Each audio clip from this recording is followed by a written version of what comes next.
Capítulo 10. Como me tornei a única aluna pessoal de Thomas Troward, o grande cientista mental.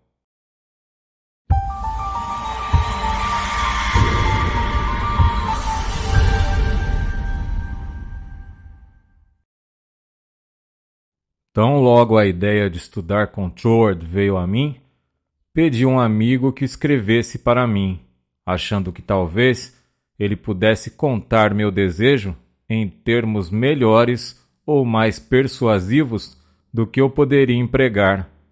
Para todas as cartas escritas por este amigo, não recebi uma resposta.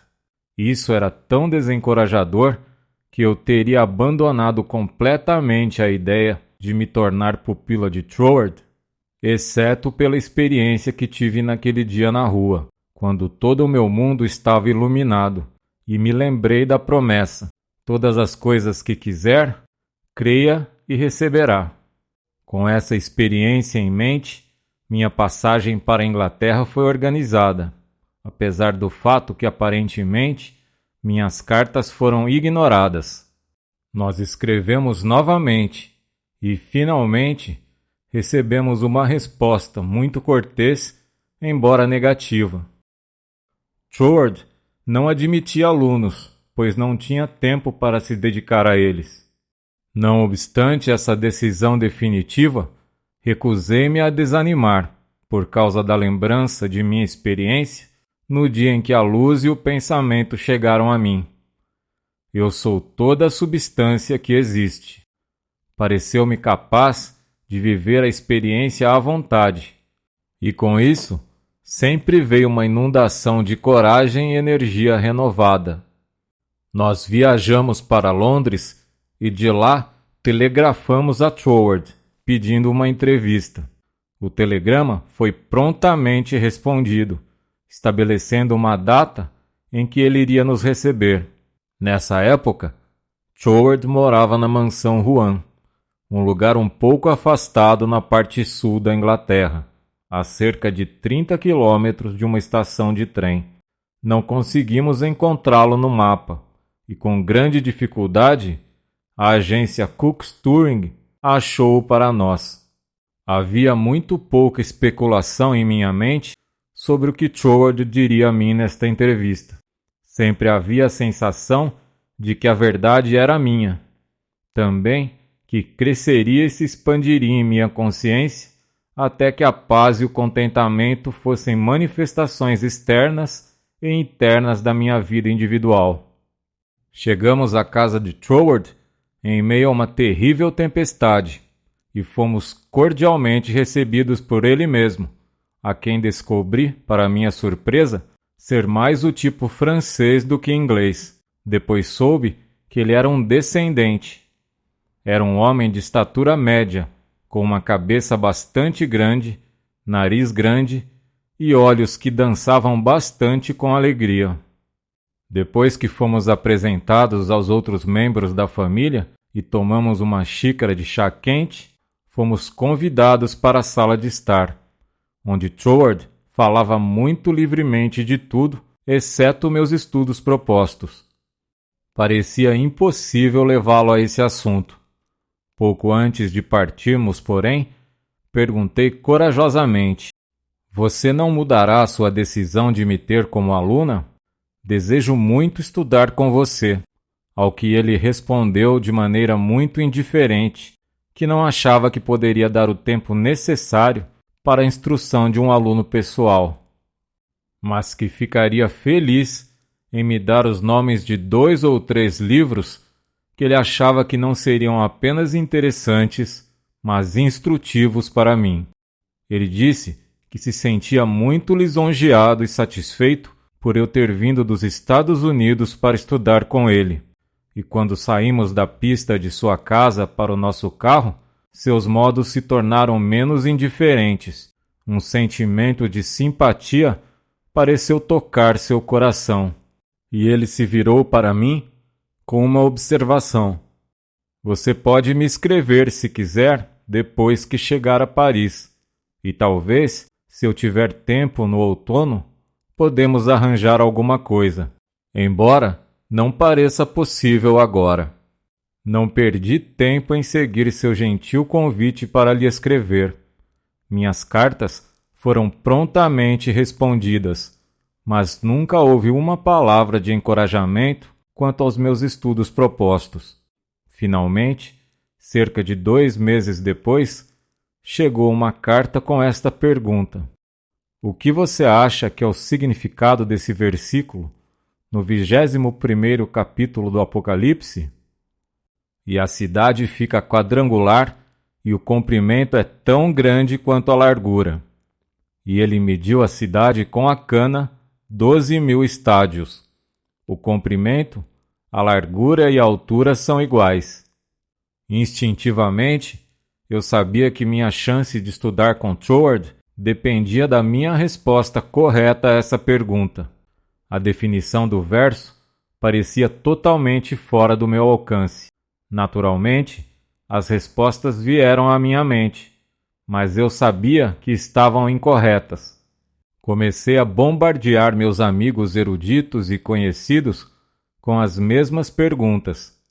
Advogados, médicos, padres, freiras e clérigos em todo o mundo receberam minhas cartas com essa pergunta nelas.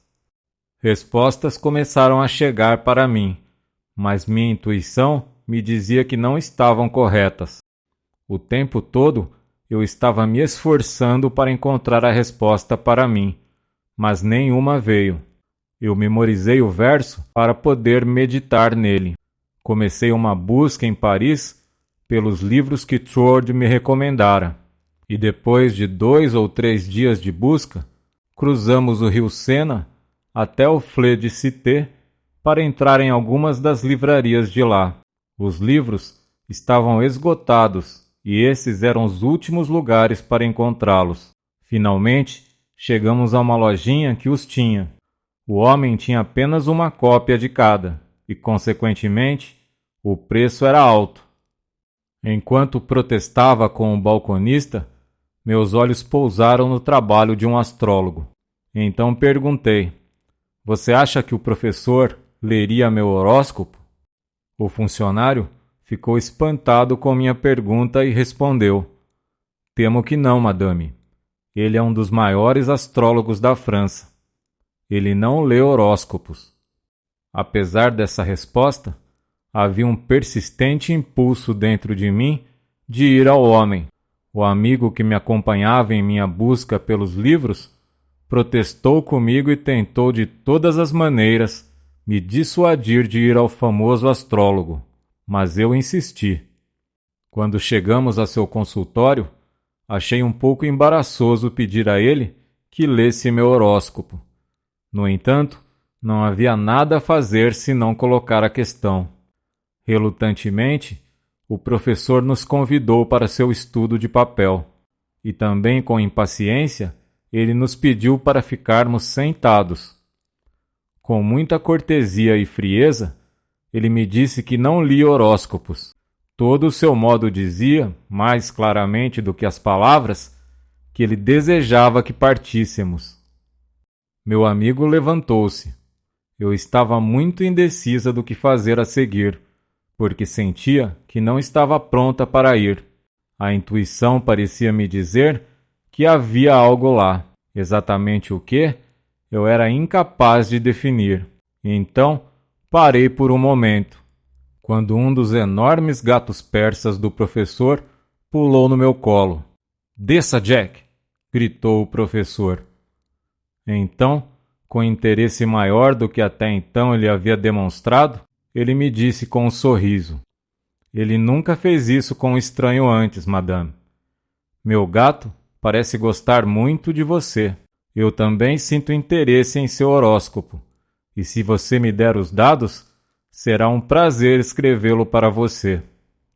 Houve um grande sentimento de felicidade em mim quando ele fez essa declaração, que ele concluiu dizendo: "Eu não sinto que você realmente se importa com seu horóscopo."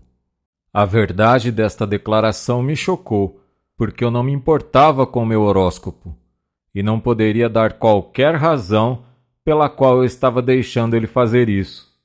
No entanto, disse ele, passarei no próximo domingo à tarde para apanhar seus dados.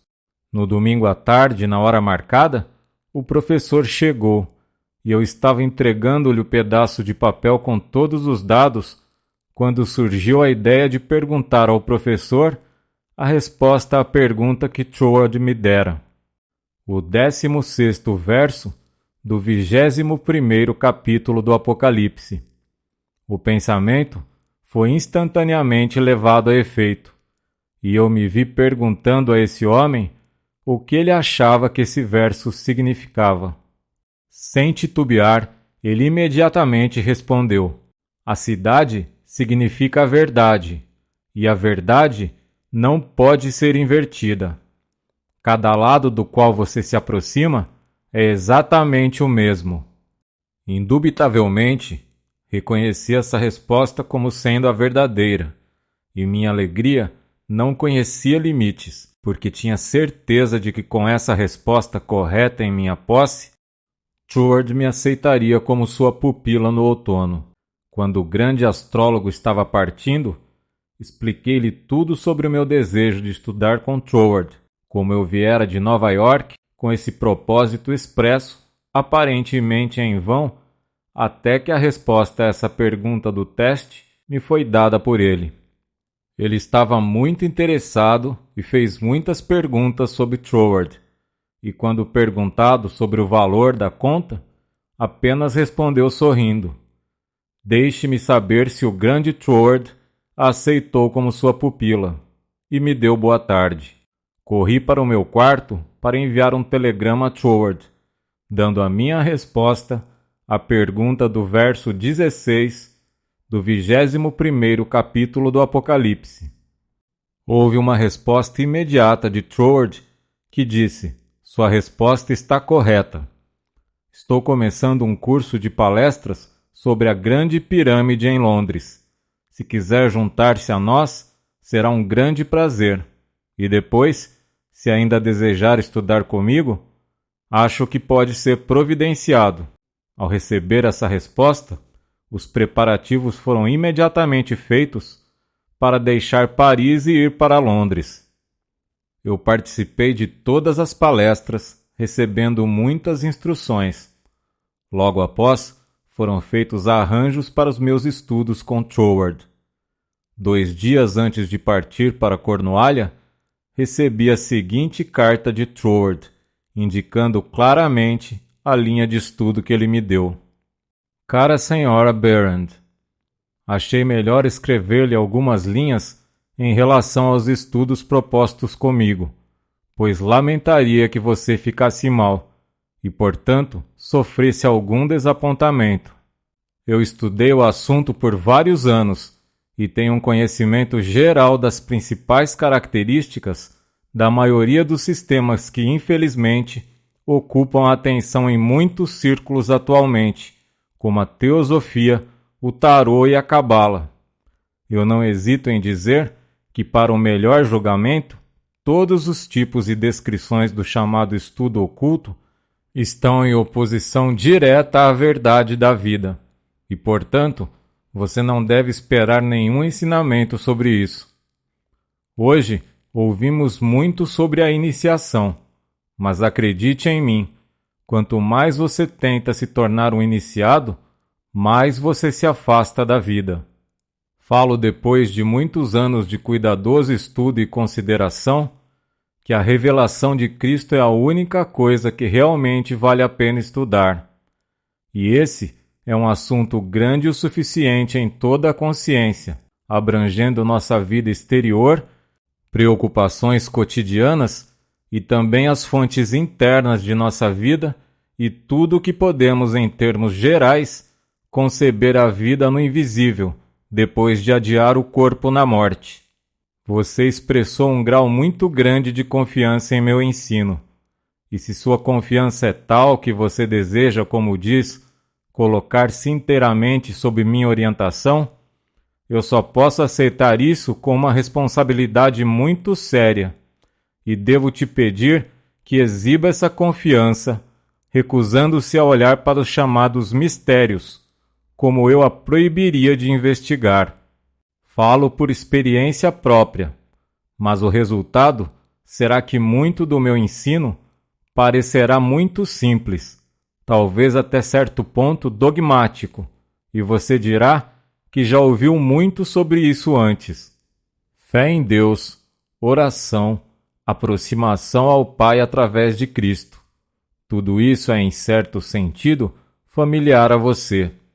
E tudo que posso esperar é lançar um pouco mais de luz sobre esses assuntos, para que possam se tornar para você não apenas palavras tradicionais, mas apresentar fatos vivos. Fui assim explícito, pois não quero que você tenha qualquer desapontamento.